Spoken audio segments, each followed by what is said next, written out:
नमस्कार दोस्तों, कैसे हैं आप सब। उम्मीद करता हूँ बहुत अच्छे होंगे। स्वागत करता हूँ आपका क्रेजी मिंटू ब्लॉग्स में।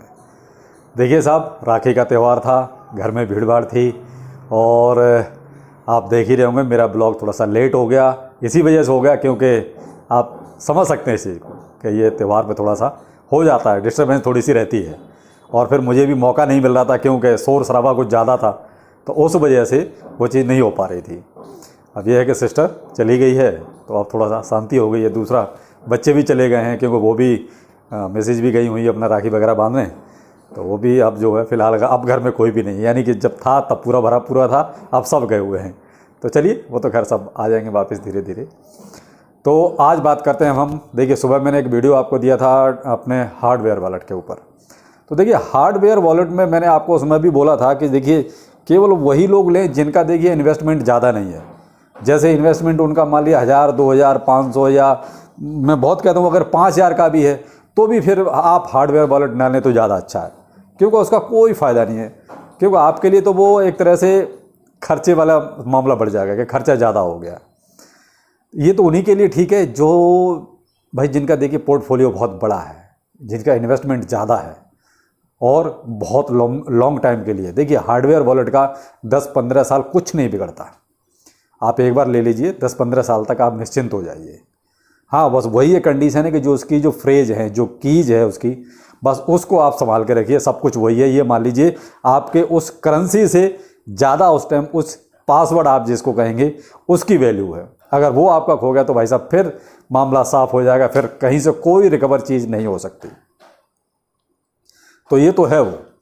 दूसरा, ये कुछ लोग ये कह रहे हैं कि साहब ट्रांसफ़र कैसे किया जाए। मैंने आपको उस वीडियो में बताया, अगर नहीं देखा है तो प्लीज़ आप मेरे दूसरे चैनल पे जाकर उसको देखिए।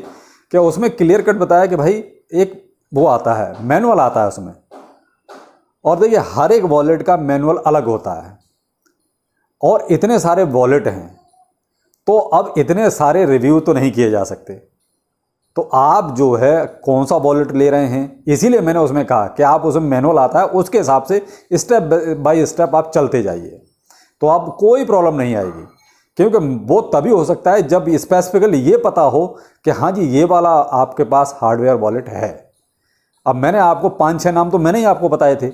अब ये जरूरी नहीं कि आप वही लें, आपको और कोई अगर अच्छा लगता है तो आप वो ले सकते हैं। तो उसमें से आपके पास कौन सा है, पता चला रिव्यू किसी चीज़ का हो रहा है और आपके पास चीज़ है दूसरी, तो आप कुछ और गलत कर बैठें। तो ये चीज़, बहुत सी चीज़ें ध्यान रखनी पड़ती हैं। क्योंकि आप ये मान लीजिए अब मेरे पास तो इतने लोग जुड़े हुए हैं, तो अब उन हर एक के पास जरूरी नहीं कि वही एक ही जैसी चीज़ हो, सबके पास अलग अलग होगी। और देखिए फंक्शन भी सबके पास थोड़ा थोड़ा अलग ही होते हैं। आप ये कि सबके सेम फंक्शन होते हैं ऐसा नहीं होता, किसी भी चीज़ में नहीं होता, आप उसमें तो छोड़िए।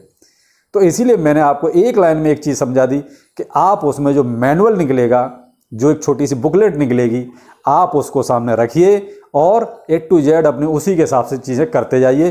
केवल उसमें सबसे पहले जो आपको मैंने कहा एक चीज़ करनी है वो है कि उसको रीसेट जरूर करना है। वो बहुत कंपलसरी है कि आपके हाथ में आए, आप उसको पहले तो रीसेट मारिए, उसके बाद फिर उसमें जो जो प्रोसेस मैनुअल में दिया हुआ है आप उस हिसाब से करते जाइए। अब रही बात इसकी कि ट्रांसफ़र कैसे किया जाए। देखिए, अपने अभी इंडिया में जो एक्सचेंज है उनकी हालत खस्ता है। बहुतों ने विड्रॉल बंद कर रखा है, बहुतों ने ट्रांसफ़र बंद कर रखा है। तो जब विड्रॉल बंद है या ट्रांसफ़र बंद है तो देखिए आप उस कंडीशन में कुछ नहीं कर सकते। आप उस कंडीशन में केवल देखने के अलावा कुछ नहीं कर सकते। तो ऐसी कंडीशन में तो आप दिमाग ना लगाएं तो बेहतर है। क्यों दिमाग लगाएंगे, दिमाग खराब होगा। क्यों, ट्रांसफ़र आप कर नहीं सकते। क्यों, जब एक्सचेंज ने ही बंद कर रखा है ट्रांसफ़र तो आप कर नहीं सकते, किसी भी चीज़ में नहीं कर सकते। अब अभी मेरे पास कुछ कमेंट्स ऐसे थे, ट्रस्ट वॉलेट पे कैसे ट्रांसफ़र करें, वो विड्रॉल ही उन्होंने बंद कर रखा है, ट्रांसफ़र ही बंद कर रखा है। तो देखिए साहब उस कंडीशन में कुछ नहीं हो सकता। दूसरा, देखिए कुछ कॉइन्स ऐसे होते हैं जो ट्रांसफ़र हो ही नहीं सकते, तो उसके लिए वो है कि आप वहाँ पर आप उसको सेल कीजिए, आप USDT में कन्वर्ट कीजिए या उस कॉइन में आप वहाँ पे कन्वर्ट कर लीजिए जो आपका इजीली वहाँ ट्रस्ट वॉलेट पे ट्रांसफ़र हो सकता है। आप ऐसा कर सकते हैं, तो उस तरीके से आप ट्रांसफ़र कर सकते हैं। लेकिन अपने यहाँ एक्सचेंजों की फ़िलहाल जो सबसे बड़ी और जो गंदी चीज़ हो गई है वो ये हो गई है कि वो तुरंत सबसे पहले सस्पेंड कर देते हैं सारी चीज़ों को। जब सारी चीज़ें सस्पेंड ही कर दी तो देखिए फिर तो दिक्कत आनी है। फिर आप कैसे ट्रांसफ़र करेंगे, कोई भी चीज़ पॉसिबल नहीं है। तो इसलिए आप जो है कोशिश वही करें कि जो चीज़ ईजिली ट्रांसफ़र हो सकती है उसको उस तरीके से कर लें।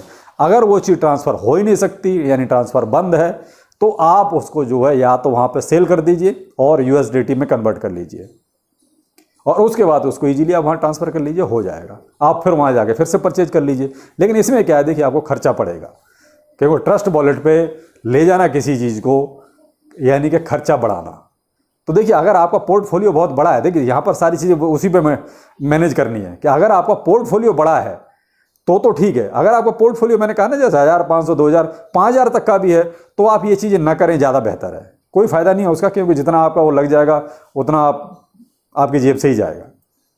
तो ऐसी चीज़ों के लिए तो वही है कि जो उनका पोर्टफोलियो बहुत बड़ा है, तो देखिए उनके लिए तो बहुत ज़रूरी है, कंपलसरी भी है कि वो अपने फंड को सेव करें।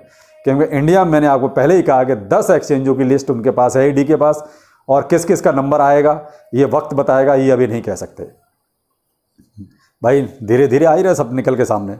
दूसरा, हॉटबिट का अभी तक कुछ भी नहीं है, सेम जैसे उन्होंने सस्पेंड कर रखा है वही कर रखा है। दूसरा, उन्होंने अभी तक ऐसा कोई अपडेट भी नहीं दिया है कि उसको कब तक ये चालू कर रहे हैं, या कब तक हमारा ये सब विड्रॉल, ट्रेडिंग, डिपॉजिट कब चालू होगा, अभी कुछ पता नहीं, कोई अपडेट ऐसा नहीं है।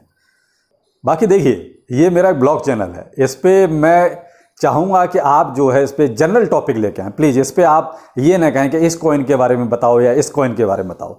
वो चीज़ के लिए आप मेरे दूसरे चैनल पे जाइए, वहाँ पे आप जो चीज़ रखेंगे सामने वो चीज़ मैं वहाँ पर करूँगा। ये क्या एक ब्लॉग चैनल है, और यहाँ पर आप जनरल टॉपिक लाइए जो सबके लिए हो, पर्सनली किसी एक के लिए ना हो।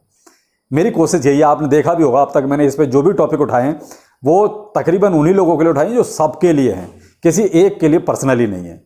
तो मेरी कोशिश यही है कि इस पर जो है हम केवल सबकी बात करें, ना कि हम पर्सनल किसी एक की बात करें। तो प्लीज़ एक ये रिक्वेस्ट है आपसे कि अगर स्पेशली आपको किसी एक कॉइन के बारे में पूछना है तो प्लीज़ मेरे उस चैनल पे आइए, इस पे आप ऐसा कोई जनरल टॉपिक लाइए जो सबके लिए है।